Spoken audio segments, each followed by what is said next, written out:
Thank you, Adar, to this virtual version of GBS, which is, as you know, a property which we've had for the last few years. For obvious reasons, we had to take it virtual this year, and GBS partly, I think, depends on the gentleman who I'm speaking to right now, on how fast the vaccine can roll out, and and on his shoulders rests the responsibility, certainly, of vaccinating a large section of the Indian population. And indeed, as Prime Minister Modi has said, India can be an exporter of a supplier of vaccines to at least a lot of the many other countries. So, Adar, can you a quick update? I know it keeps changing every day; it's a dynamic situation. But as we speak today, when can we? What is the regulatory landscape regarding the launch of the vaccine in India? So good afternoon, good evening to everyone watching, and nice to be here with you. Every month there's been so much progress. It's been unprecedented, the speed at which all the vaccine development that's been happening across the globe that's been taking place. Now, as you know, we have submitted our final data from the UK and the international trials and the Indian trials to the Drug Controller of India.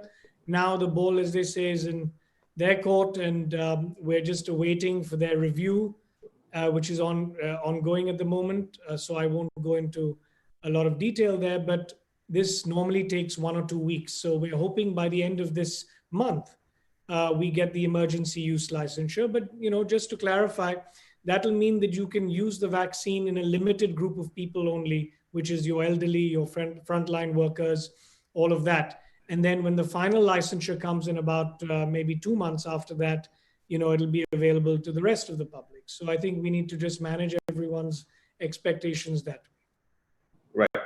So, are there a couple of quick clarification? How is the UK and Indian regulatory and the vaccine clearance processes, are they interlinked, and if so, in what way? Well, they're not completely interlinked. The Indian regulator, well, it is to an extent where the Indian regulator is depending a lot on the efficacy data coming in from the UK, which we've already submitted. It's the UK and Brazil study, which is, in thousands of patients. And we've done a bridging study in India as well.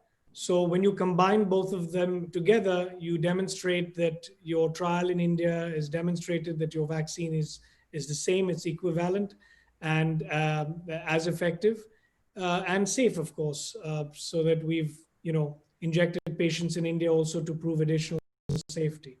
So once all that, as I said, is put together, when the UK, the MHRA, which is their regulatory body, licenses the vaccine, we also would want to license it at the same time. In fact, there's a possibility that we could even license it slightly a few days before they do, if the Indian regulator is satisfied with all the data that we've given. Right. And in terms of, again, just to clarify on as far as the Indian clinical trials are concerned, you finished the phase 3 trials as well, or you're still in the process of carrying out the phase 3 trials? No, so as I said, the phase 3 trials are ongoing. We've injected all the patients, and the interim data which comes in terms of safety and immunogenicity is what we're talking about having submitted, which is enough to demonstrate, all these parameters and all that to go and collate it to the UK and Brazil trials. So what will happen over the next 2 months is an additional follow-up. Actually, it'll be probably a bit longer than that, where the follow-up on safety and precaution in the Indian trial, but that won't delay the EUL procedure for which we've asked the regulator in December to grant us that permission. Right. So another point which has come up in a lot of the international media reports is this whole business of the 2 full doses and the half dose, which was given by mistake, followed by a full dose. So what is the regimen which is likely to be available in India, hopefully early next year? And this business about this efficacy being higher or lower, let me clarify. To really prove a vaccine or how effective a vaccine is, you need to give it to millions of people in a region or a country, to then determine and observe how the disease drops in its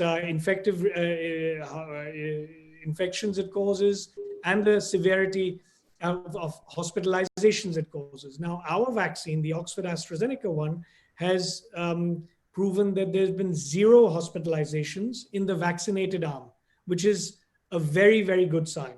So there's been no severity of the disease for anyone who's taken this vaccine.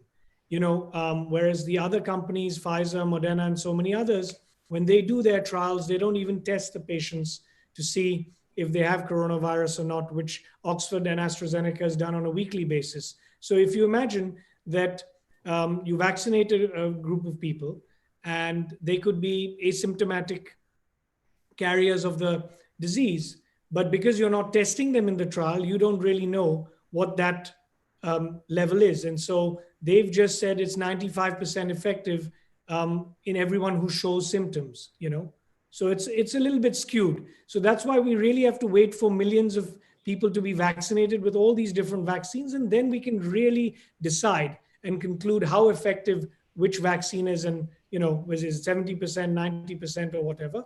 But in a pandemic, if it's more than 50 or 60% effective, that's more than enough to get ahead of a pandemic and control the infection and the disease. So that's what WHO and all the health experts have concluded. Right, because there is a lot of perhaps misinformation, lack of understanding with the 62% efficacy, and the Pfizer vaccine and the Moderna vaccines are claiming 90% plus. So is the Oxford vaccine less effective, and so on? So I'm glad you clarified these points. Tell me, is there let me throw you obviously have a number of people who are there's obviously the Bharat Biotech vaccine you applied to the Indian regulator. Pfizer has also put in a application in India, although one is not quite aware of what their plans are in terms of actually distributing the vaccine because of the cold storage requirements and so on. Is there a sense of is there a sense of competitiveness among to be first to the market? Do you sense that do you see that creeping in? I think we're all focusing on trying to get a good, safe, and effective vaccine. At least we are. Just being the first is not really something that we want to focus on. We're focusing more on having a safe and effective product for the Indian people and for everyone else. We don't want to rush anything, and that's why we've made sure that every step has been meticulously carried out and rechecked. Having said that, you've got Bharat Biotech and Zydus Cadila, which have got vaccine candidates, and their phase 3 trials will be completed over the next 2 or 3 months.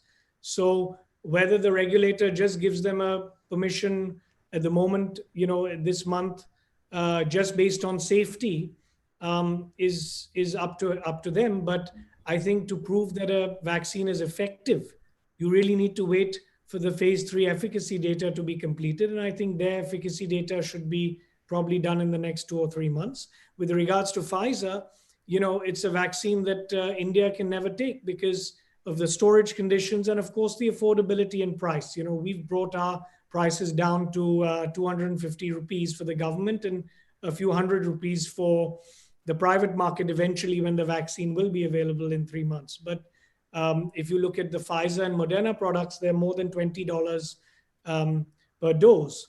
So I don't think, anywhere outside the US or Europe, that vaccine will be taken. In fact, I've been talking to some people even in the US, the UK, and in Europe. The cold storage, the -70 deep freezers, you don't even have them in hospitals here. Because I was talking to some experts here to see how many doses will you really be able to take, because we read in the media it's going to be around 40 million doses that the UK has contracted with Pfizer. So these are the challenges, but we welcome so many different approaches to having a vaccine, and it's really great to see so many different messenger RNA and live attenuated virus vaccines, killed vaccines, and the adenovirus vaccines that even Russia and AstraZeneca has. And there's so many multiple approaches which we've used, and I'm sure most of them will be quite effective. So what is has the government of India given any indication on the quantum of vaccines that it plans to procure from Serum? Well, we haven't signed any agreements yet, but We are hoping to do that very soon. They have indicated that they would like 300 to 400 million doses by July 2021. We have responded by saying that we can easily supply that quantity by that date without even compromising on the export commitments that we have. As I'd always mentioned, we want to do an even split, sort of 50-50 between India and the African and other nations that have that we've tied up with also through COVAX and these other institutions and organizations. So that's the indication at the moment, because they feel that, as you have seen and read recently, that if you vaccinate 20 to 30% of India, combine that with the fact that you've already had a lot of cases in a lot of people, you're reaching a certain level of critical mass, which is what the health ministry officials had stated. So we'll wait and see how much they want, beyond July, but this is what they've indicated at the moment. So 300 to 400 million doses in by July 2021, right? So, and what are your export commitments currently over and above that? Well, they would probably be also to the tune of about 2 to 300 million doses by July 2021. We'll have to balance that out so that we try and keep everyone happy, which is always challenging. But we should be able to reach that target by July, August. And will there be a private market immediately, or do you see that coming up later? Do you see, for example? Yeah, I mean, as I said, by March, April, once the full licensure and other formalities are completed, it will be available with doctors, stockists, chemists. Even initially, maybe a few million doses in the private market for those who want it. A lot of corporate houses have reached out. They want to vaccinate their employees. I think that's a good idea, in fact, that one should propose even to the government that if we add, the employees and staff in critical sectors, at least, that could get access to the vaccine in addition to the elderly and the frontline healthcare workers, because, everyone wants to be safe and come back to work. So that could be an option also. Right. And has the government said anything about a private market? I mean, have they given any views on it? No, I mean, there's no restrictions as such, but the conditions that the license comes with will probably decide that point. So we'll wait and watch what the regulator indicates at the end of this year, and then we can share that news with everyone to see where we are. Right. But to vaccinate, and do you? It's a question which you probably, when do you see, depending on, of course, how the vaccine, when do you see things getting back to some kind of quote unquote normal? Are we talking about perhaps, September, October 2021? Would a sufficient segment of the population be vaccinated by that time in most parts of the world? Also, once you're vaccinated, are you completely safe? Can you function normally, or can you still, can you still get infected or infect others? So I'll answer your second question first. No vaccine is 100%. Some vaccines will work better with the elderly. Some will work better with the younger populations. We'll wait and watch. But the point that you've made is a very important point.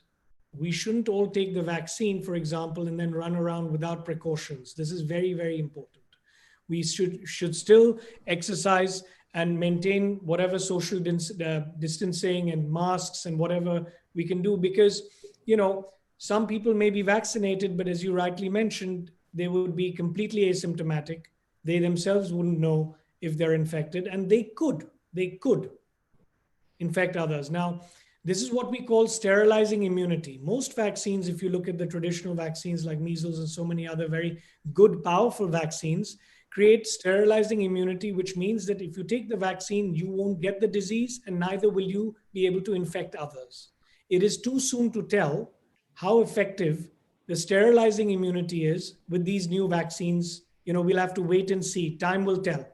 And then we can decide what that is like. But, till then, at least we must exercise precautions, not only for the ones who've taken the vaccine, but also for their loved ones or their colleagues at work or whatever.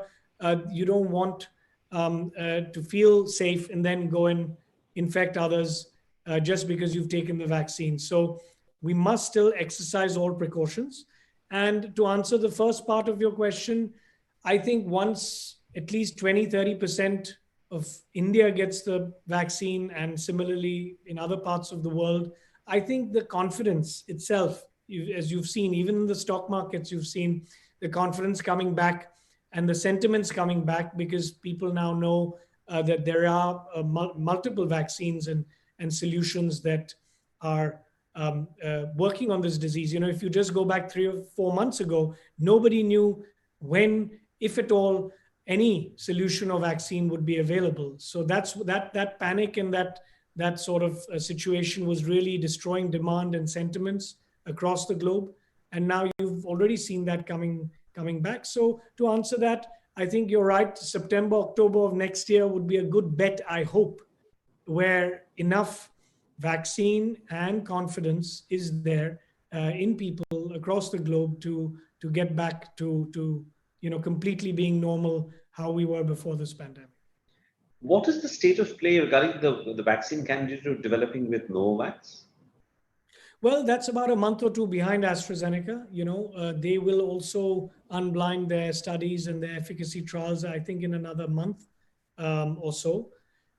So that was the second candidate that we were going to apply to the regulator with. So we'll probably do that end of first or at some point in the first quarter of 2021, so that we also do a small study perhaps here or not, depending on what the regulator wants us to do. And then, of course, you've got Codagenics after that and the RBD. So we've got 4 candidates.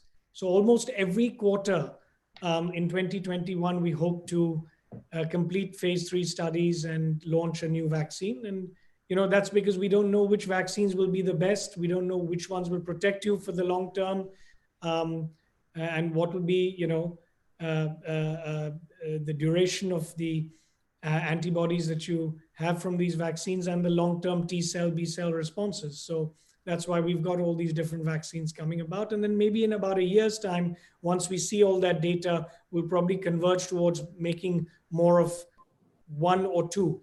We won't continue making 4 or 5 vaccines unless they're all very good. Right. So we'll have to wait and watch, because we do have enough capacity to manage all these different vaccines. Right. So you've also been, raising some funds, or you plan to raise some funds. Can you update us on what is the progress? And is there concern on the part of investors, given that vaccines are a price-controlled product? Is there some concern among investors on that score?